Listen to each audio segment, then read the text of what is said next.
राम राम भाई सराहने। मैं बस चला रहा था और मेरे पास पैसे नहीं है, इसलिए मुझे रात दिन काम करना पड़ता है। मैं आज बस बस चला रहा हूँ और मुझे दूसरी गाड़ी भी चलानी पड़ती है सेठ जी की, इसीलिए मैं बस चला रहा था।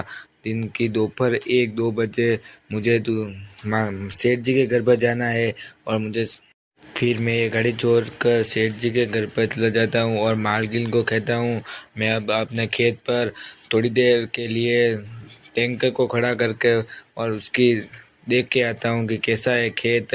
फिर मैं अपनी स्कॉर्पियो लेकर खेत की ओर निकल जाता हूँ। खेत पर पहुँचकर देखा कि टैंकर साइड में पड़ा है, इसको साइड में लगा। इसे थोड़ी देर मशक्कत के बाद